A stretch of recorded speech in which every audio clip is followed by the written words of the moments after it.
partir de ahí, ¿sabes? Tres faltas, chao.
Entonces,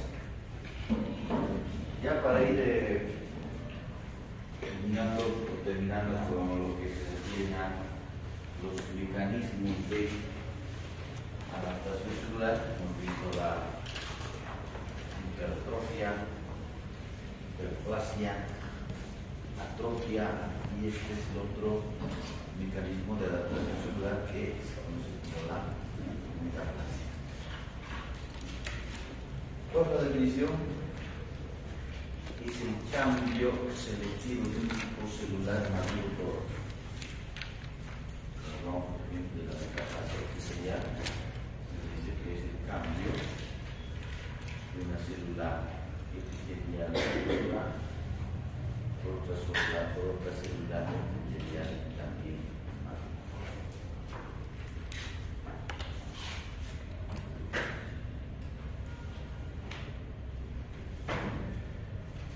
Esto se produce por una reprogramación a nivel de las células madre o de las células que se encuentran a nivel de la capa basal. Ustedes saben que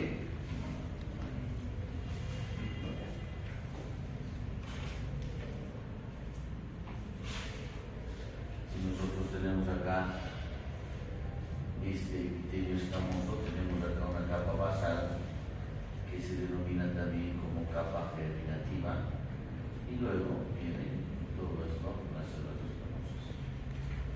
O sea, que a partir de estas células de la capa basal se van produciendo nuevas células escamosas. Bueno, esto nada más, ¿no?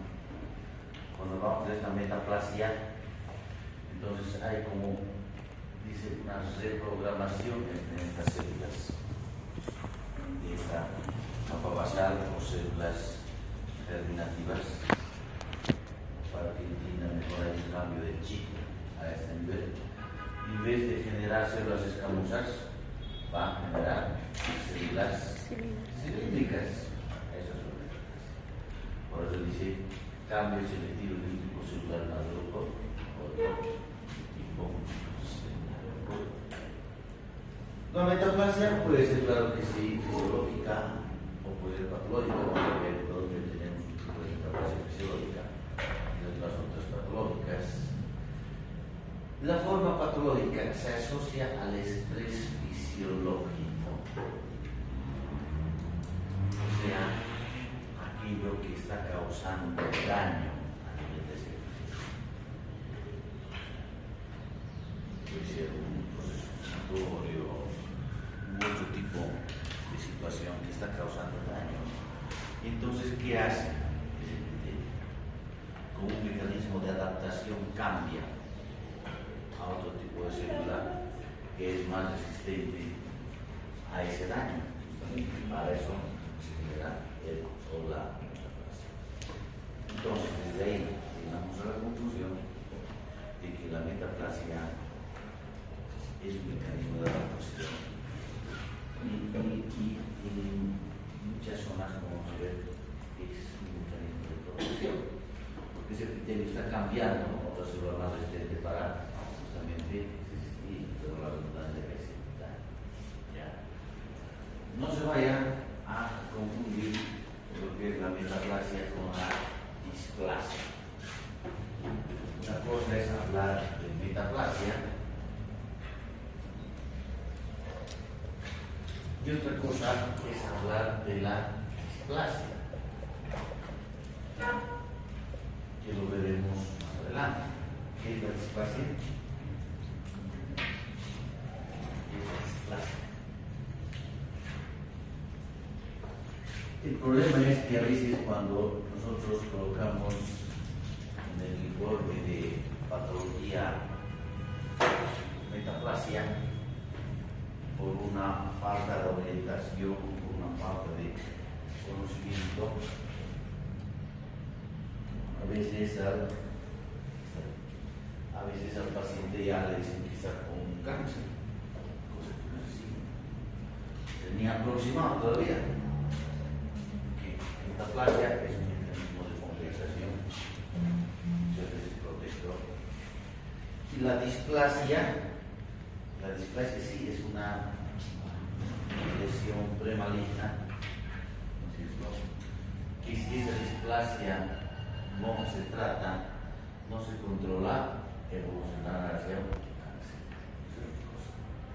Pero todavía estamos lejos, ¿no? De una metaplasia que vaya a una displasia, van a pasar a poco tiempo. Y de una displasia que vaya a un cáncer también. Amplios la verdad, si los pacientes reconocen o no. Eso como aclaración. Ahora bien, dice, una metaplasia puede ser fisiológica, puede ser patológica. Entonces, acá vamos a hacer es como unas mechitas, si quieren ustedes, un ejemplo de metaplasia fisiológica. Y acá vamos a poner ejemplos de metaplasia patológica.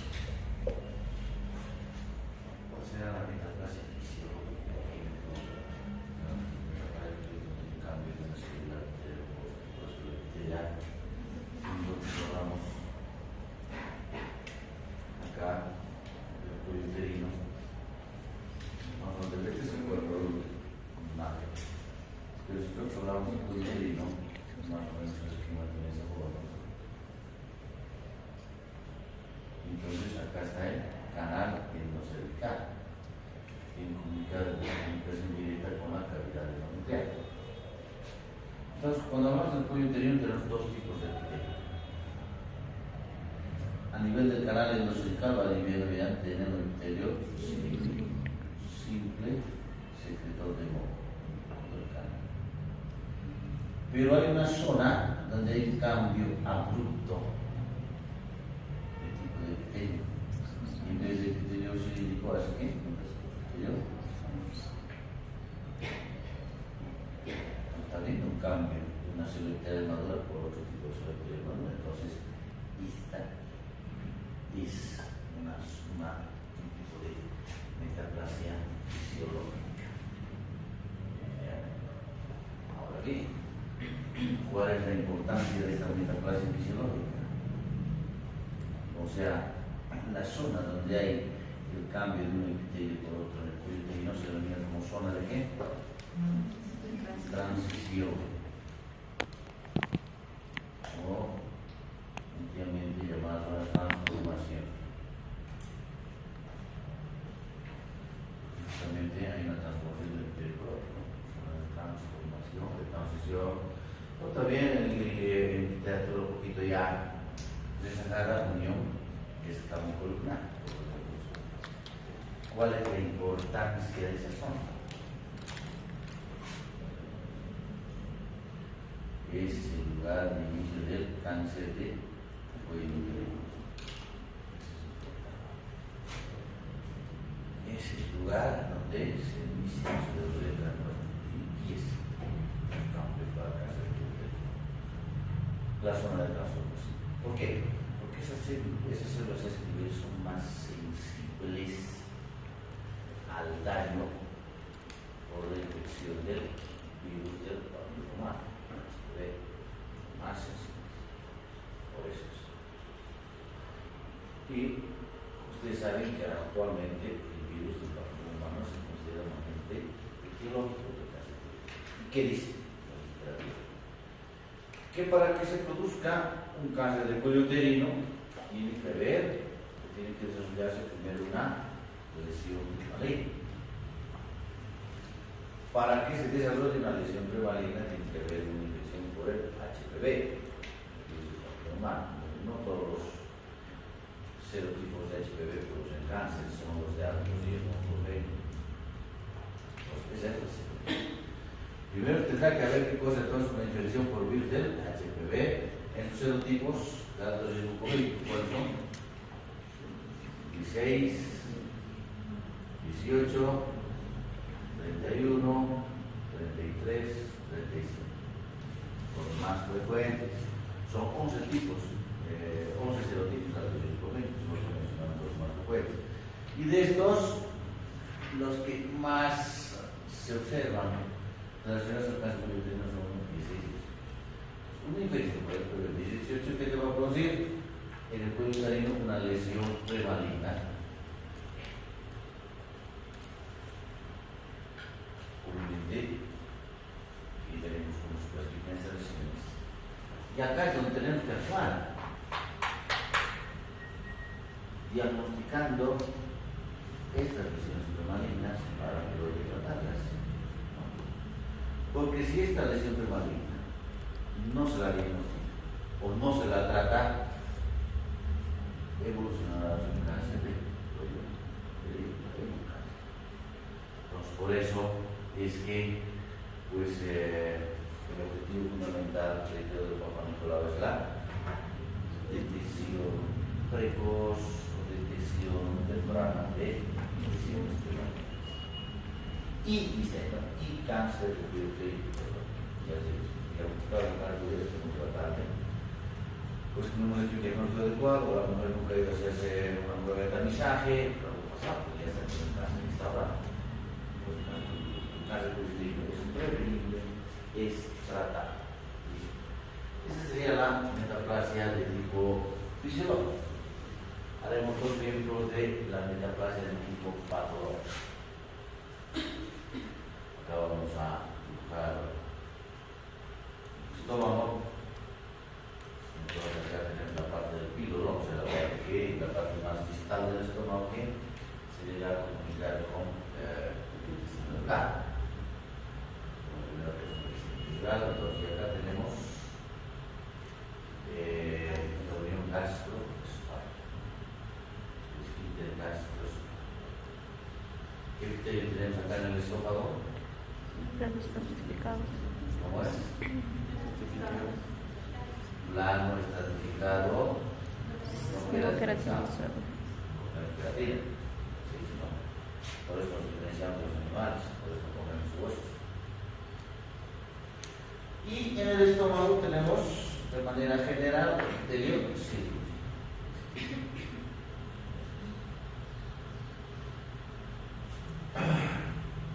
Importante.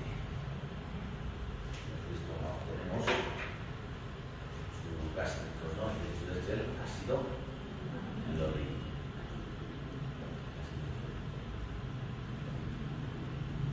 El organismo está diseñado de la manera tan perfecta, todo tiene su razón.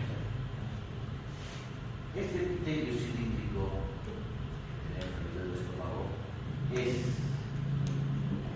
resiste la acción del ácido hialurónico. El epitelio escamoso del esófago es un epitelio bastante delicado a la acción del ácido hialurónico.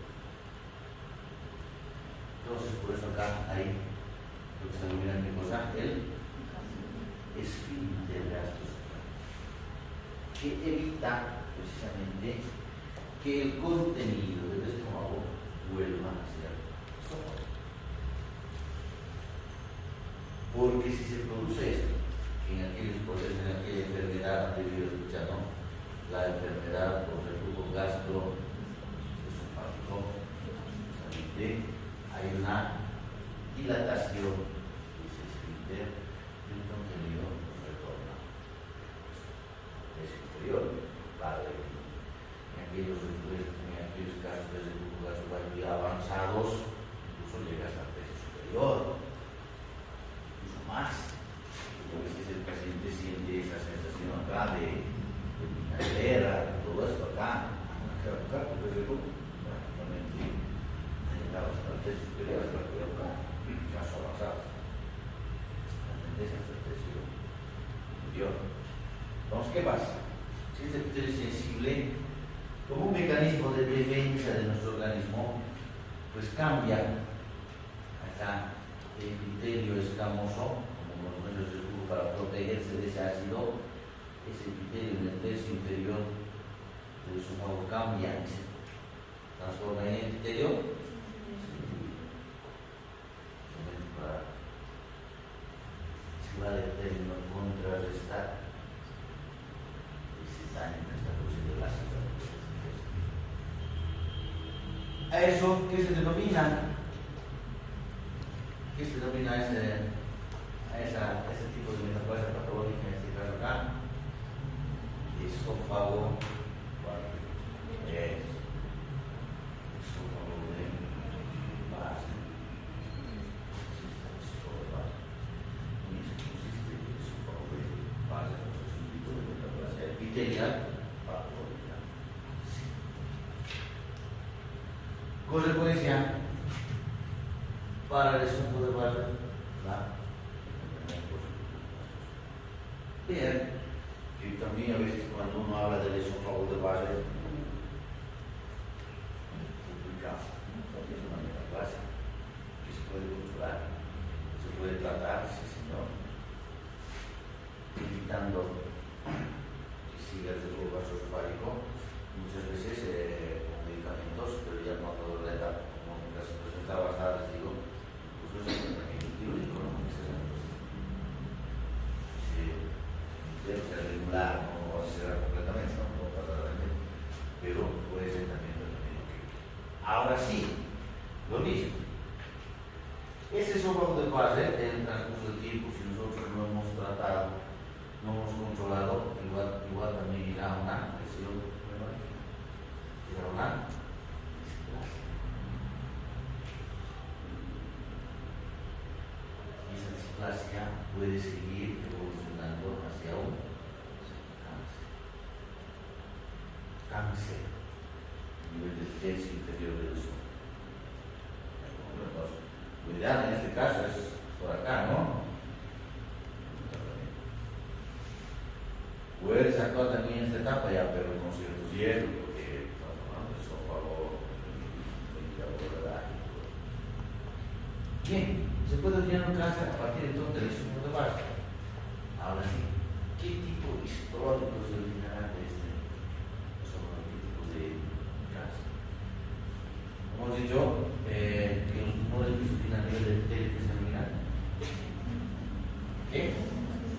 Carcinomas. Carcinoma justamente significa tumor maligno de origen epitelial. Si está originando el test cilíndrico, ¿qué será? Adenocarcinoma. Pues no se tiene los ustedes. ¿Seguros? Un adenocarcinoma. Entonces, me dirán, pero a ver, si nos vamos a ese de ok, el tipo de epitelio se origina en el tumor, en este caso en el esófago, en el epitelio escamoso. Entonces, ¿qué tumor se originaría en el epitelio escamoso? ¿Qué tipo de carcinoma es? ¿Epitelio escamoso? Carcinoma epidermoide, porque es un escamoso, tiene que ser así. Estamos hablando de adenocarcinoma, pero sí. Puede darse el adenocarcinoma en el tercio del esófago a partir de esa metaplasia, a partir del esófago base. Porque ha habido un cambio del epitelio escamoso al epitelio cilíndrico, a partir de eso puede desarrollarse este tumor. Caballo, el tumor maligno más frecuente en el tercio inferior del esófago es un adenocarcinoma que puede originarse a partir de un esófago de base. Consecuencia de esto es la enfermedad por el grupo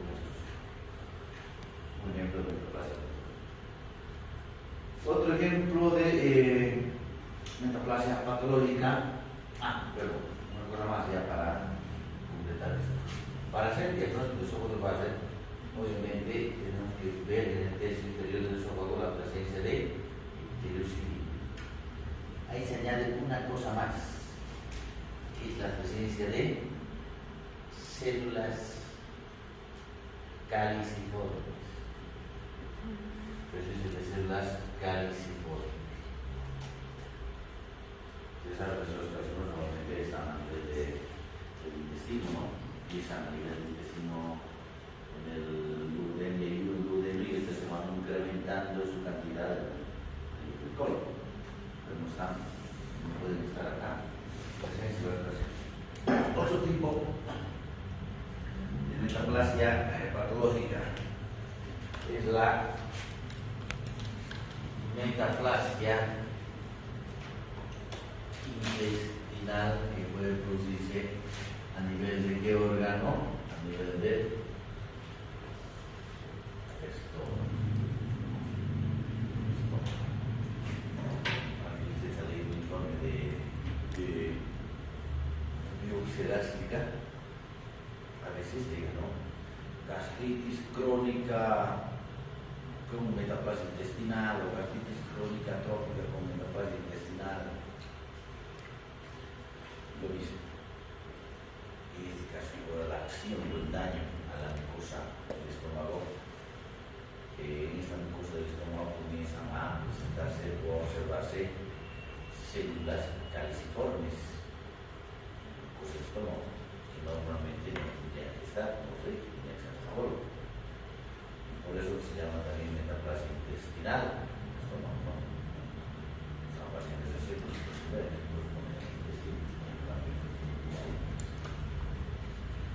tener cuidado también, porque si bien es un mecanismo de adaptación a metaplasia, en este caso intestinal en el estómago, pero también lo mismo.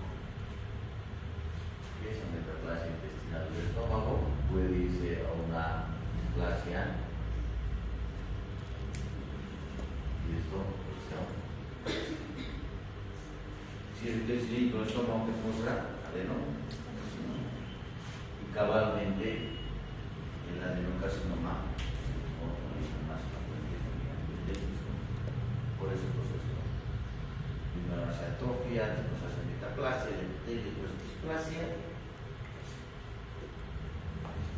Otro ejemplo de metaplasia patológica.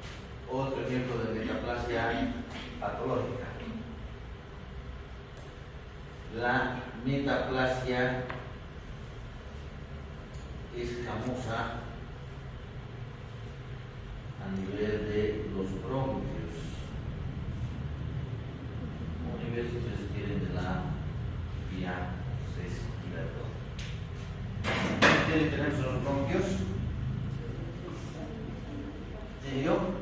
Cilíndrico, ciliado, con células caliciformes. ¿Cuál es la causa que más daño puede producir de los bronquios? El tabaco. Entonces, hay pues una modificación en ese criterio que dice cilíndrico, pseudoestratificado, ciliado, con sus carcinomas, se transforma en epitelio escamoso. ¿Cuál es la situación? ¿Cuál es la función de los cilios en los bronquios? Barrer.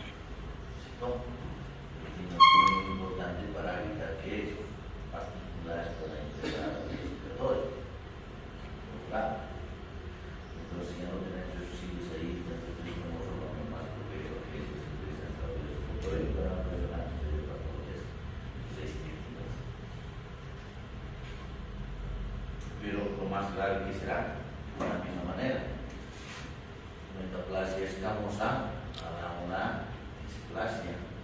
Si no se trata de esa displasia, habrá un cáncer. ¿Pero qué tipo de carcinoma será acá? A ver, si no he entendido nada. Adenocarcinoma. Carcinoma. Epidermoide.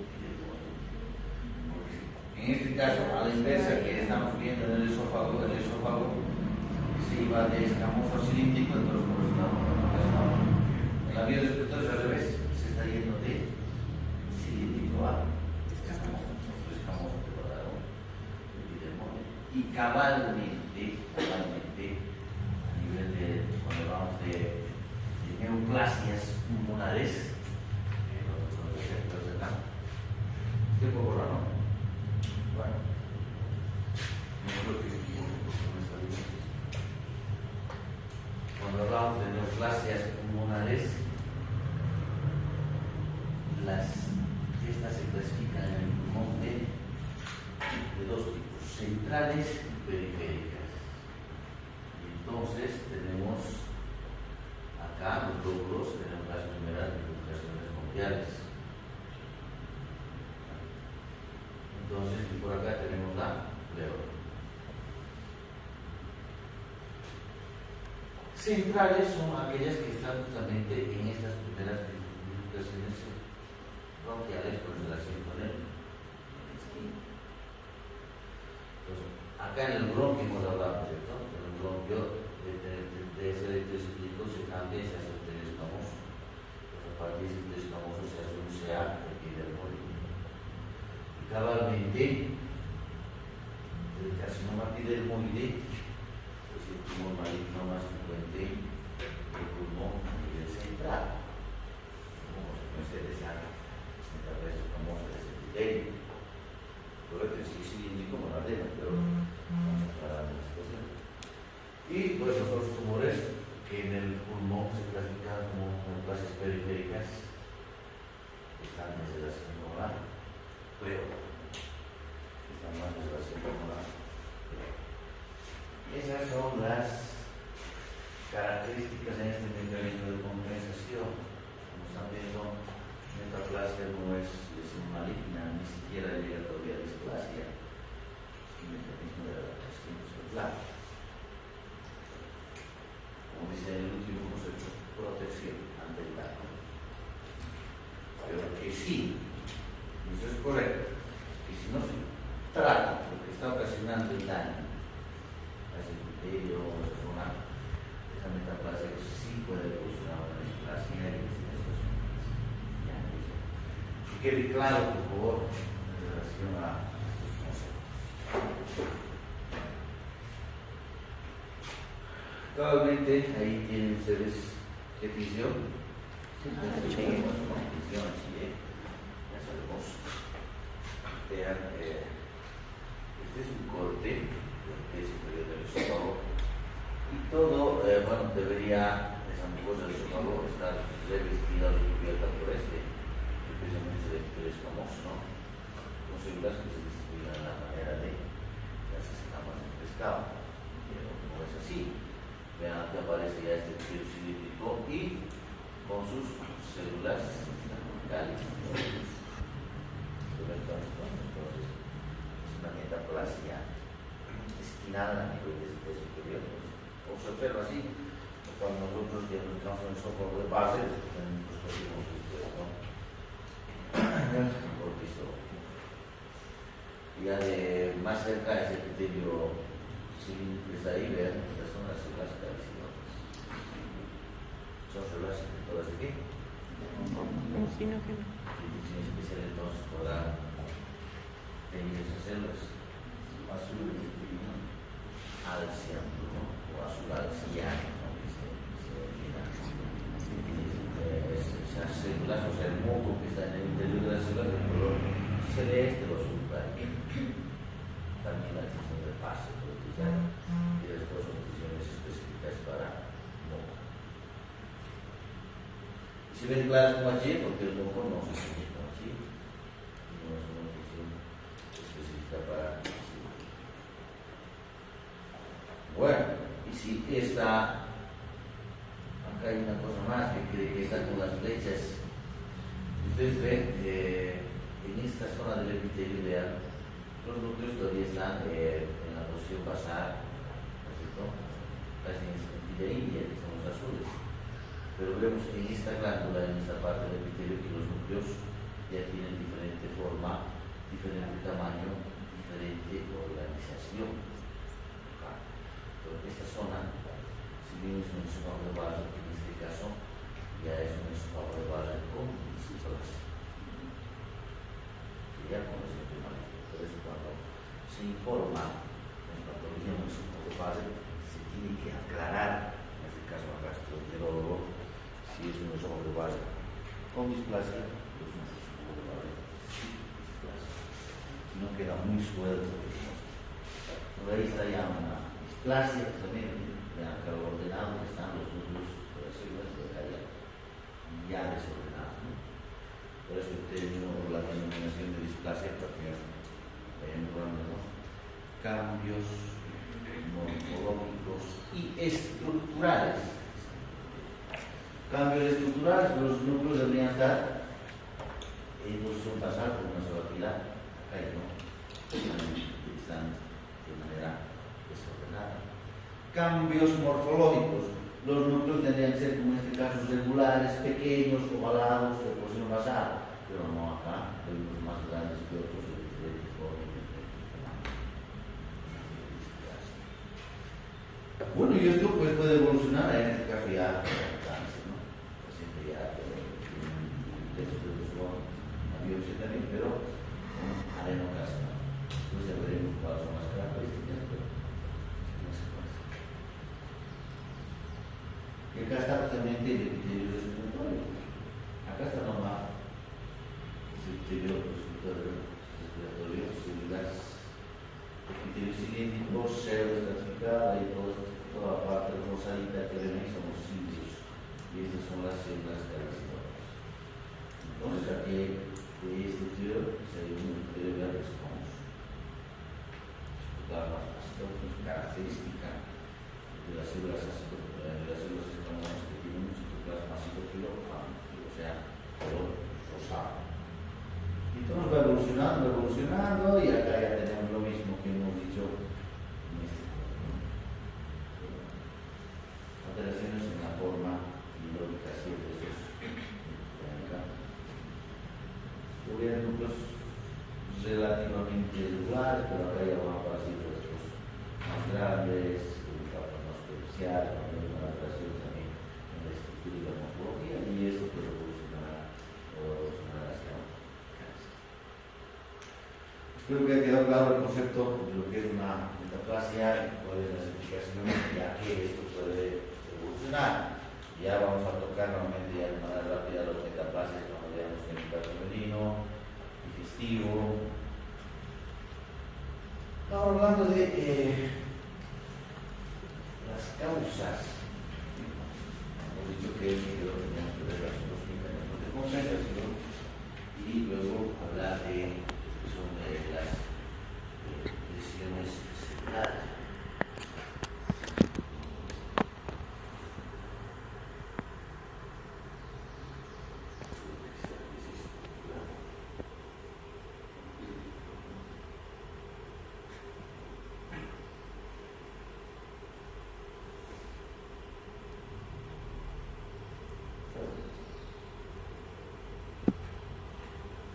Entonces, ya hablando de las lesiones celulares, pues como ven ahí, son diferentes las causas que nos pueden llevar a producir una lesión celular. Agentes físicos, químicos, drogas, agentes infecciosos, agentes o reacciones inmunológicas, anomalías genéticas, desórdenes nutricionales. Pero de todas estas que se mencionan, la causa más importante de lesión celular es la que está color rojo, ¿no? La hipoxia isquémica, o sea, la disminución o la supresión en el aporte de oxígeno. Ustedes saben que las muchas células necesitan el oxígeno para cumplir sus funciones vitales. Si este no llega a disminuir, puede ocasionar una lesión celular, dependiendo de la gravedad del tiempo que no llegue el oxígeno a esta célula, pues esa lesión celular puede ser